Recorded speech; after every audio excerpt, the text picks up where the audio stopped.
Senator Chris Murphy needs no introduction in the state of Connecticut. He has served in the State House of Representatives, State Senate, U.S. House of Representatives, and for the last 8 years as our junior United States Senator. In his years as Senator, he has kept a focus on Connecticut towns and cities and has published a book on his ongoing fight against gun violence called The Violence Inside Us, A Brief History of an Ongoing American Tragedy, which recently came out on paperback. CCM is proud to welcome Senator Chris Murphy to Municipal Voice. We'd like to thank our premier sponsor, Digital Back Office, Palo Alto Networks. Check them out at digitalbackoffice.com or paloaltonetworks.com, as well as our sponsors at Gateway and Housatonic Community Colleges.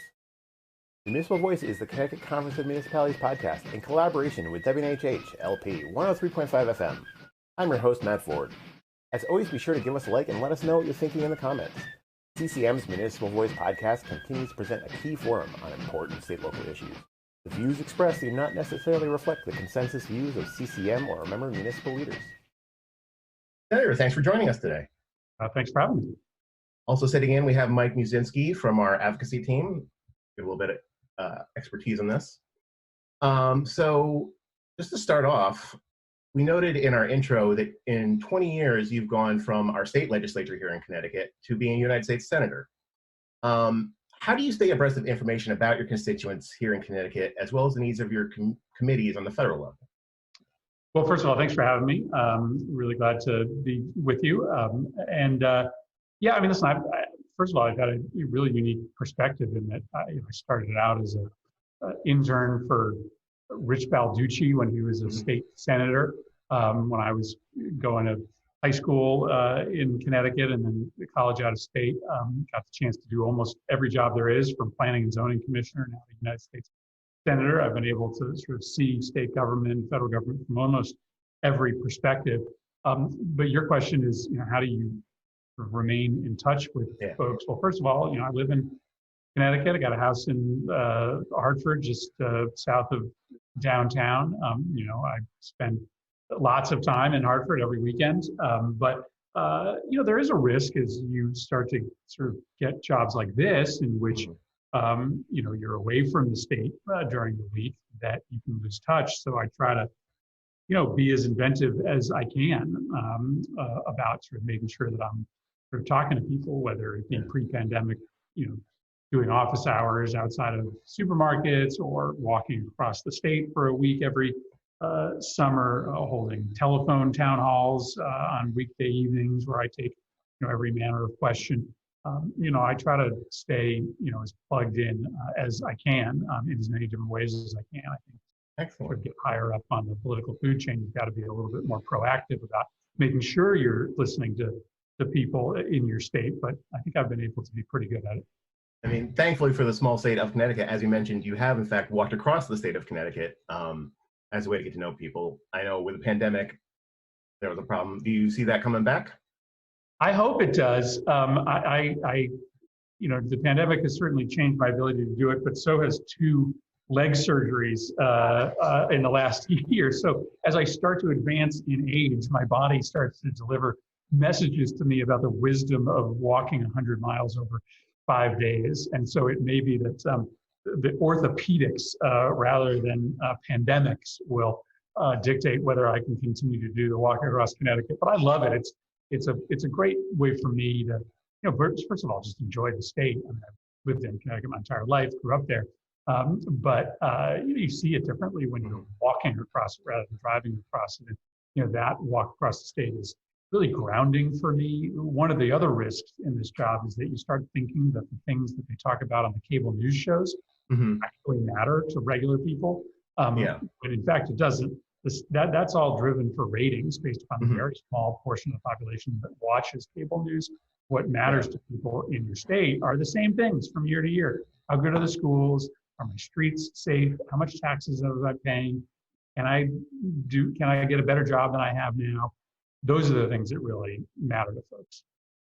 And so you feel like by meeting people face to face, you're hearing things that you wouldn't necessarily hear inside the Washington bubble. Yeah, I think you've got to recognize that the folks who call the office are important, but they sort of tend to be the squeaky wheel, right? Those are the people who are most sort of plugged in to politics, are the folks who call your office. And listen, every a week, I get a readout of exactly who called the office. I get a sampling of correspondence. I pay close attention to who calls and writes. So people should know that you have impact if you call or write the office or email. But that's probably 5% of the population of Connecticut. So my job is not just to represent the people who call. My job is to represent everybody else. So yeah, the walk across the state, the telephone town halls, the office hours, those are all designed to just make sure that I'm picking up what matters to everybody, not just the folks who are sort of watching politics on a daily basis. In an article in the Hartford Courant, you described the worry about being able to afford living in the state of Connecticut, and also talk a little bit about the regressive property tax system. What do you think can be done to help relieve the dependence on property taxes? Yeah, I mean, listen, I think property taxes are a nutso way to fund government. I mean, it is a regressive tax by and large that has very little to do often with your ability to pay. It provides a disincentive to the improvement of property, and it ultimately is a disincentive for municipalities to build affordable housing because those houses don't tend to have the property tax revenue that the big 3,000 square foot, 4,000 square foot homes do. So listen, I'm not in charge of the state government. They'll make their own decisions about how to levy taxes, but I've always been supportive of ideas connected to either getting rid of certain property taxes, like the vehicle tax, levying that at a statewide level, or regionalizing at the very least the way in which we levy taxes so that you're distributing out the tax burden across city and suburb. In Hartford, we pay pretty high property taxes, in part because we got tons of untaxable property inside the city of Hartford, and increasingly we don't have a lot of good commercial property because they've all moved out to the suburbs. So, there's a way to distribute the burden in a way that's less regressive, less of a disincentive to provide affordable housing options. Mike, do you have any perspective on that? I know the center kind of gotten a little bit of issues with pilot and some other things. What's kind of our take on this? Yeah, so as an organization, it's certainly as the center noted, we do have an incredibly regressive property tax, and in Connecticut, unfortunately, towns and cities don't have a lot of other options besides property tax and motor vehicle tax. They don't have the ability to levy particular sales tax or other usage type taxes. And whether that's a good thing or another thing, that's certainly a public policy debate going forward. But in regards to what can be done at the federal level in regards to additional resources for towns and cities, certainly Connecticut, because we don't have county form of government here, there are certainly instances in which our municipalities feel as if there's money left on the table at the federal level, whether it's through FEMA or through other grants at the federal level that Connecticut doesn't have the opportunity to afford themselves. Certainly with the ARP funds, there was this special provision which we greatly appreciate. I know Senator Murphy and others definitely helped push along to ensure we were able to secure some of that funds. But for the senator, is there any work that is considered in regards to additional allocations, so to ensure that towns and cities in Connecticut don't lose out on some of those funds that might be available for other states? Well, there aren't allocations of dollars that go only to counties. So there's no pot of funds that Connecticut doesn't get because we don't have counties. What you're referring to more likely is the fact that there are some applications for funds that are just more attractive because they are benefiting a larger population than just the population of an individual town or a city. That's a problem Connecticut has to fix. I mean, I'll be honest, we should have county government. We should have regional government. We should have the ability to put together packages of funds and projects to sell to the federal government that benefits, more than just a municipality. So I think, to me, that's a problem that needs to be fixed by the state rather than a problem that can be fixed by the federal government. We are such an outlier in Connecticut. It's hard to make policy for our unique situation, right? Because everybody else has counties virtually. And so everybody else can put together funding proposals that benefit a metro region. Connecticut, it's very hard for us to do that unless the state is doing it. And the state often doesn't want to play favorites between one metro region or another metro region. So it just, to me, is a reason why Connecticut ultimately needs to get serious about some level of regional government that can put together solutions to problems in a way that's not just one town at a time. And I'm not saying that we don't do that. We do have plenty of regional associations that municipalities belong to, and we're constantly getting applications from these regional groups. But it is also kind of hard for the federal government to sort of parse through that because, they're used to getting applications from San Diego County, right? Well, in Connecticut, they get an application from this COG or this regional health district or this regional emergency planning district or this regional water district. And it's like, well, wait a second, is that the same as this?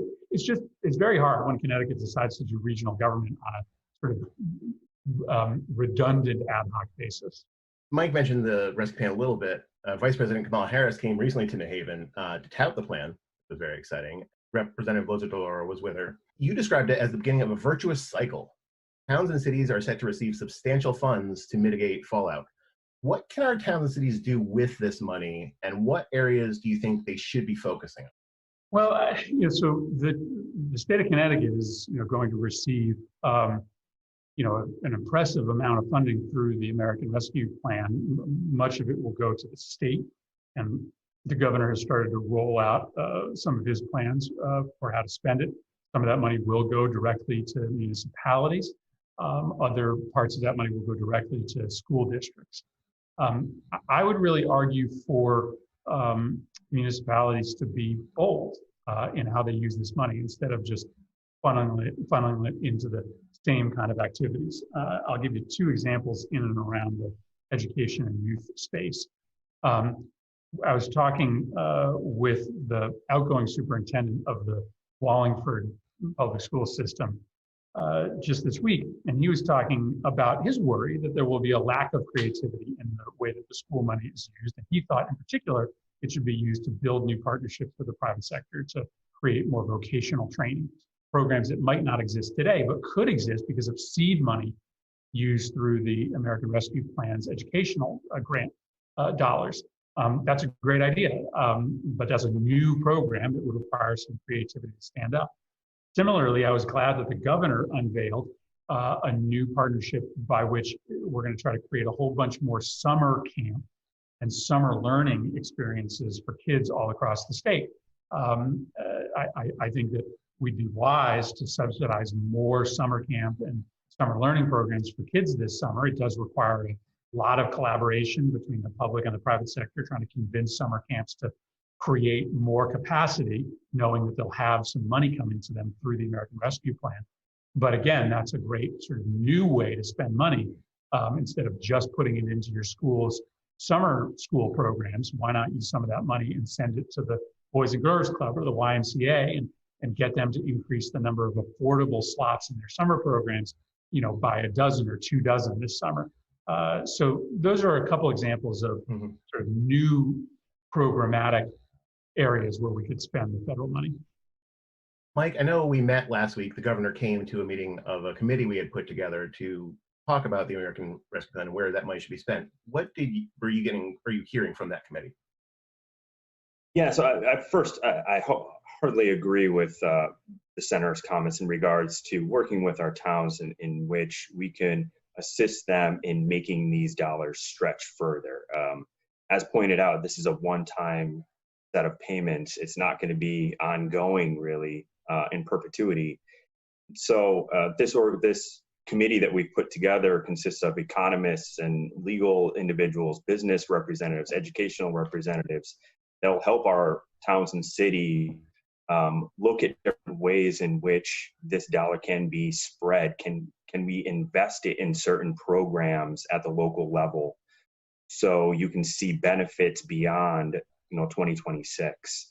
And certainly last week's meeting with the governor and Secretary of Education, working in partnership with them on some of those initiatives. I know the center was instrumental in securing funding specifically for the states and ensuring that a specific allocation goes towards summer programs and after school programs. That's going to be instrumental. And so while the state is going to be pushing a lot of this, I think it's incumbent upon our municipalities also to partner in that effort, because that's where you're going to see a lot of the benefits in both suburban and rural communities. I think one difference that's interesting to point out between this particular act and previous bailouts, such as the 2009 Recovery Act, is that this one does have more in there for small businesses, towns, and lower middle income individuals. Kind of a reversal from some previous one. What was different this time around? What do you think that made that difference? Well, and one of the other differences is that the money is allowed to be spent in a longer period of time. Mike's right that this is not permanent money. This is not money you can count on year after year. But whereas the Recovery Act back in 2009 was all about what we called back then shovel-ready projects. We are allowing for this money in most cases to be used over multiple calendar years.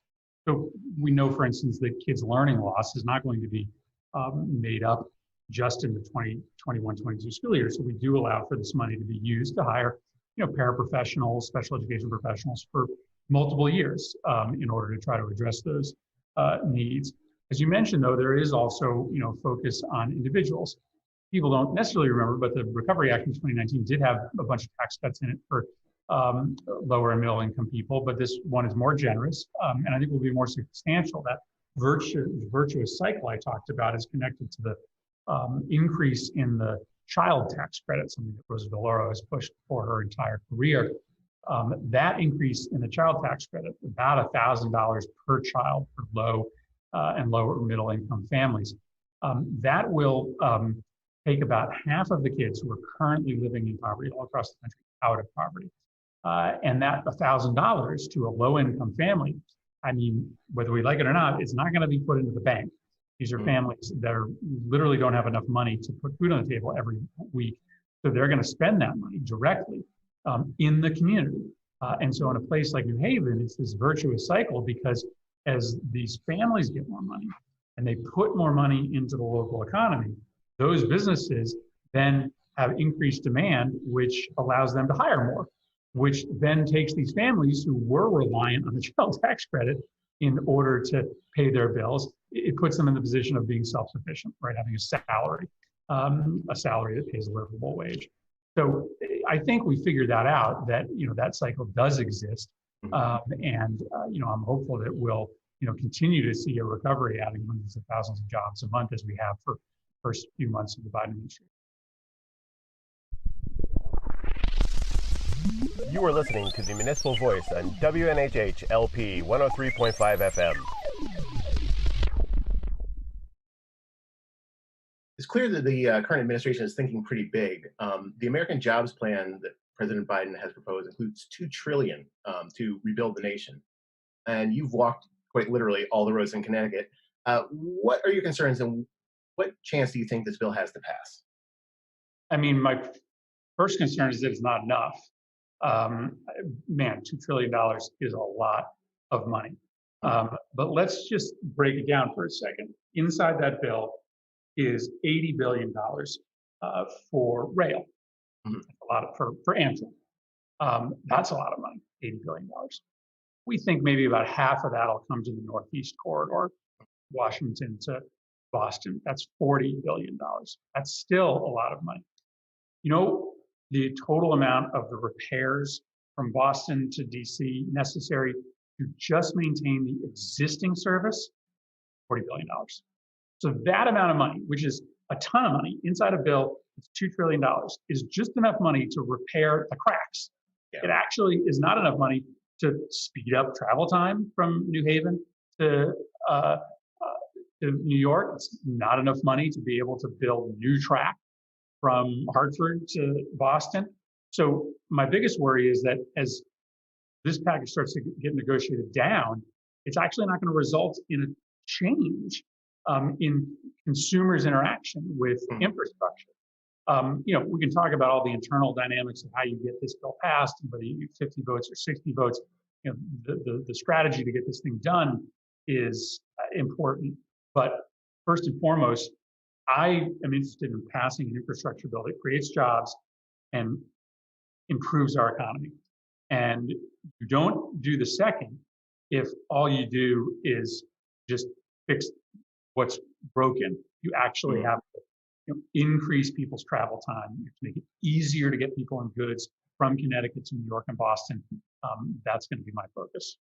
What the center had mentioned in regards to the importance of infrastructure and ensuring that is what really creates the economic prosperity that Connecticut really needs. I mean, those are those transit-oriented development projects that will really get jobs moving and get people connected.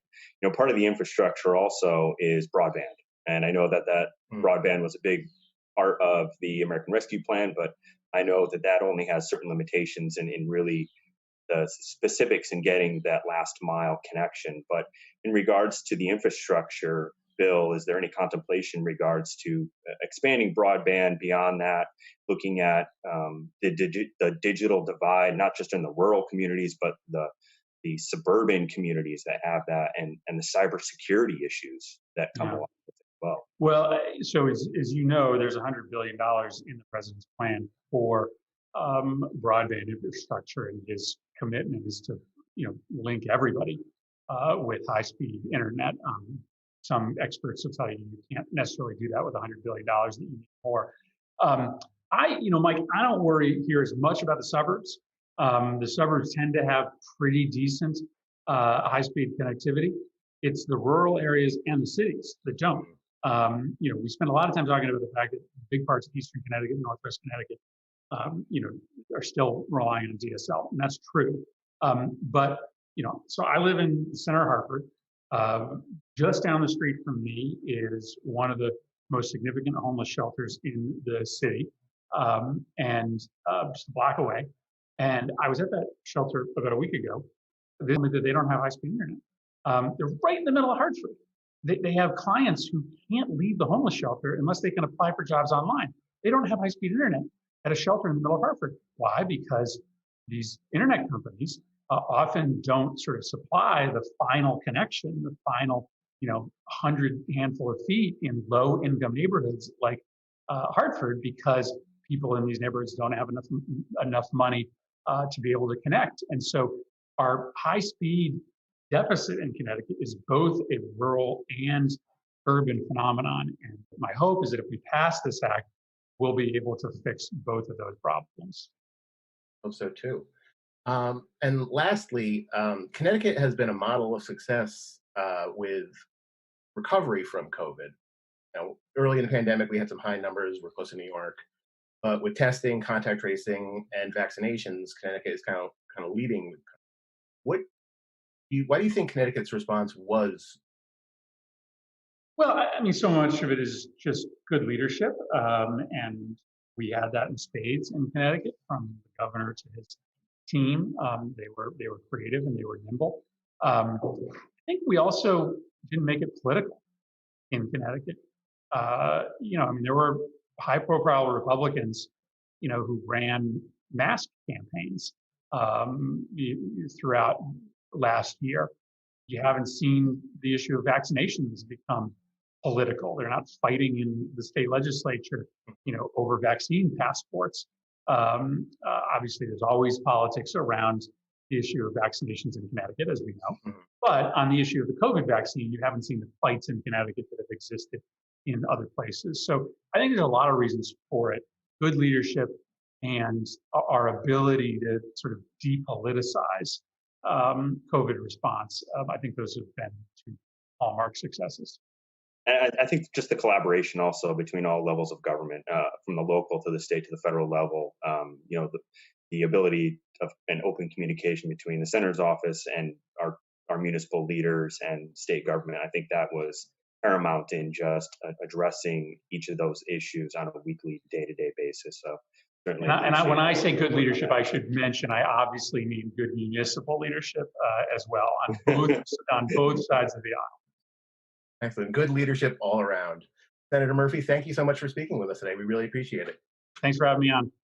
Take care. We'd like to thank our guest, Senator Chris Murphy. Also, thanks to Mike Musinski, CCM's Federal and State Relations Manager, for joining the conversation today. I'd like to thank our premier sponsors, Digital Back Office Palo Alto Networks, who you can check out at digitalbackoffice.com and paloaltonetworks.com, as well as our sponsors, Gateway Community College and Housatonic Community College. Learn more at gatewayct.edu and housatonic.edu. Municipal Voice is a co-production by CCM and WNHH 103.5 FM. Kevin Maloney is our executive producer, Christopher Gilson is our producer, Barry Draws is on the boards, and I'm Matt Ford, your host. Be sure to check out our Facebook page and give us a like, and watch out for our CCM chat series on our